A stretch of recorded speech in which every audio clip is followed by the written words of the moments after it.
அஸ்ஸலாமு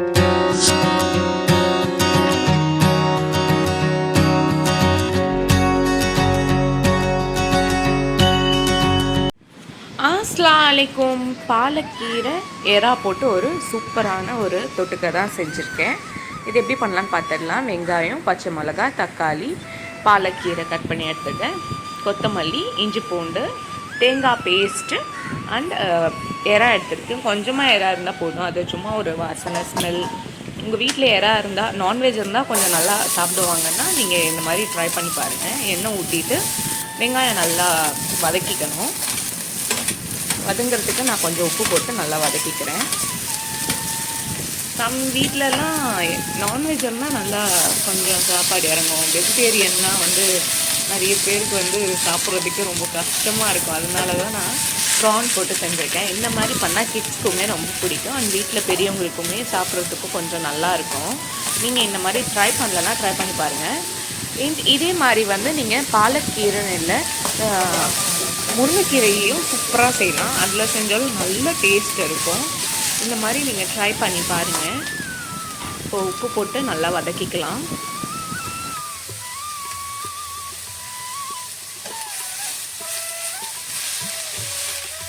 வெங்காயம் இதுக்கு ரொம்ப வதங்கணும்லாம் அவசியமே இல்லைங்க. ஒரு கிளாஸ் கன்சிஸ்டன்சிக்கு கொஞ்சம் எக்ஸ்ட்ராவாக வதங்கினாலே போதும்.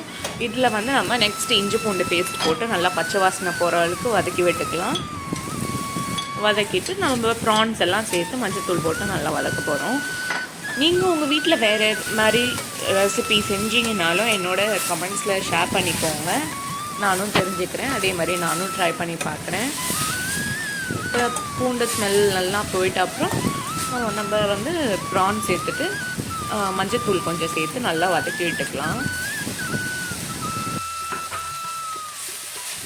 இந்த ரெசிப்பியில் ப்ரான் நிறைய போடணுன்னுலாம் அவசியமே இல்லைங்க. கொஞ்சம் சும்மா ஒரு 10 ப்ரான் இருந்தால் போதும். நல்லா ஸ்மெல்க்காக தான். ஸ்மெல் அண்ட் டேஸ்ட் நல்லா என்ஹான்ஸ் பண்ணி கொடுக்கும். உங்களுக்கு ஒரு நான்வெஜ் சாப்பிட்ற ஒரு ஃபீல் கொடுக்கும். அதுலேயே நம்ம கீரையும் சாப்பிட்ருவோம். அதனால தான் நான் ப்ரான் சேர்த்துருக்கேன். கீரை தனியாக சாப்பிட்றதுக்கு சில பேருக்கு பிடிக்காது. அதனால் நீங்கள் ப்ரான் சேர்த்திங்கன்னா நல்லா உங்களுக்கு டேஸ்ட் என்ஹான்ஸ் பண்ணி சூப்பராக இருக்கும். ஒரு நான்வெஜ் சாப்பிட்ற ஃபீலில் கீரையும் கிட்ஸ் லவ் பண்ணி சாப்பிடுவாங்க. இப்போ நல்லா மஞ்சத்தூள் போட்டு நல்லா வதக்கி விட்டுட்டு தக்காளி, பச்சை மிளகாயெல்லாம் போட்டு நல்லா வதக்கிக்கணும். பாருங்கள், இப்போ இந்த அளவுக்கு வதங்கிட்ட அப்புறம் நம்ம பச்சை மிளகாய், தக்காளி எல்லாம் போட்டு நல்லா வதக்கிக்கலாம். மெஷர்மெண்ட்ஸ் எல்லாமே நான் டிஸ்கிரிப்ஷனில் கொடுக்குறேன். உங்களுக்கு மெஷர்மெண்ட்ஸ் வேணும்னா நீங்கள் டிஸ்கிரிப்ஷனில் செக் பண்ணி பாருங்கள். கிளியர் மெஷர்மெண்ட்ஸோடு கொடுத்துருப்பேன். இப்போ இது போட்டு நல்லா வதக்கிக்கலாம். பாருங்கள்,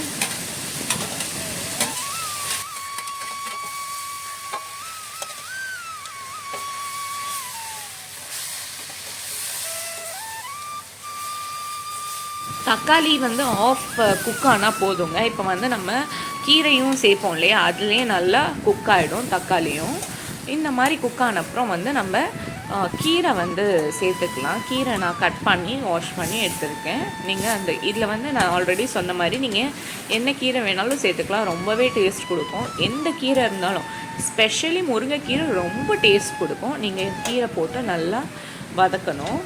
வதக்கிக்கோங்க. எக்ஸ்ட்ரா உப்பு வேணும்னாலும் உப்பு செக் பண்ணி உப்பு ஆட் பண்ணிக்கோங்க.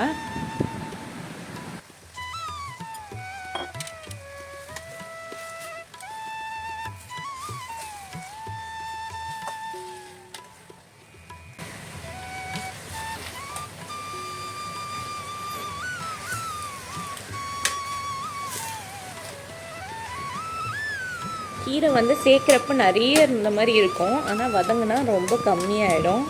இந்த மாதிரி தான் இருக்கும். நல்லா வதக்கிக்கோங்க. இது ஃபுல்லாக வதங்கினாப்போ இறக்கிறதுக்கு ஒரு 5 மினிட்ஸ் முன்னாடி நம்ம எடுத்து வச்சுருக்க தேங்காய் பேஸ்ட்டை ஆட் பண்ணிக்க போகிறோம். இது நல்லா வதங்கிட்ட அப்புறம் தான் ஆட் பண்ணணும்.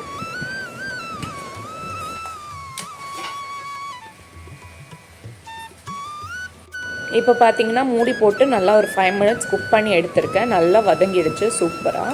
இந்த மாதிரி வதங்கின அப்புறம் நம்ம தேங்காய் அரைச்சி வச்சுருக்கிறத ஆட் பண்ணிக்கலாம். அதை ஆட் பண்ணிவிட்டு கொத்தமல்லி நல்லா தூவி ஒரு 5 மினிட்ஸில் ஆஃப் பண்ணி இறக்குனா சூப்பரான பாலக்கீரை அண்ட் இறால் போட்ட சூப்பர் ஒரு சைட் டிஷ் ரெடி ஆகிடும். நீங்கள் இந்த மாதிரி ட்ரை பண்ணி பாருங்கள். நான் சொன்ன முருங்கைக்கீரையும் நல்லா போட்டு ட்ரை பண்ணி பாருங்கள், சூப்பராக இருக்கும். இது ட்ரை பண்ணிவிட்டு உங்கள் ஃபீட்பேக்ஸை வந்து கமெண்ட் பாக்ஸில் ஷேர் பண்ணிக்கோங்க எப்படி இருந்ததுன்னு. இந்த மாதிரி நிறைய வீடியோஸ் உங்களுக்காக நான் அப்லோட் பண்ணிகிட்டே இருக்கேங்க கண்டினியூஸாக. நீங்கள் பண்ண வேண்டியது ஒன்றே ஒன்று தான், நம்ம சேனலை சப்ஸ்கிரைப் பண்ணாமல் பார்த்துட்டு இருந்தீங்கன்னா சப்ஸ்கிரைப் பண்ணிக்கோங்க. ஆல்ரெடி நம்ம சேனலில் சப்ஸ்கிரைப் பண்ணியிருந்தீங்கன்னா லைக் பண்ணுங்கள், ஷேர் பண்ணுங்கள், உங்கள் ஃபேமிலியோட ஷேர் பண்ணி அண்ட் கமெண்ட்ஸ் பண்ணுங்கள். வேறு எதுவுமே வேண்டாங்க, நம்ம ரெசிப்பியை நீங்கள் ட்ரை பண்ணுங்கள், அவ்வளோதான். நம்ம நல்லா கமெண்ட் பாக்ஸில் இன்ட்ராக்ட் பண்ணிக்கலாம். உங்கள் வீட்டில் என்ன சமைச்சிங்க, நீங்கள் எப்படிலாம் சமைப்பீங்க, அது நானும் ட்ரை பண்ணி பார்க்குறேன், அவ்வளோதான். வேறு எதுவுமே இல்லைங்க. ஒரு நல்ல கம்யூனிட்டி பாண்ட் பண்ணிக்கலாம். இந்த மாதிரி ரெசிபீஸ் நீங்களும் ட்ரை பண்ணி பார்த்துட்டு எனக்கு சொல்லுங்கள். தேங்க்ஸ் ஃபார் வாட்சிங் மை வீடியோ. இதோட அடுத்த வீடியோவில் பார்க்கலாம். அல்லாஹ் ஹாஃபிஸ்.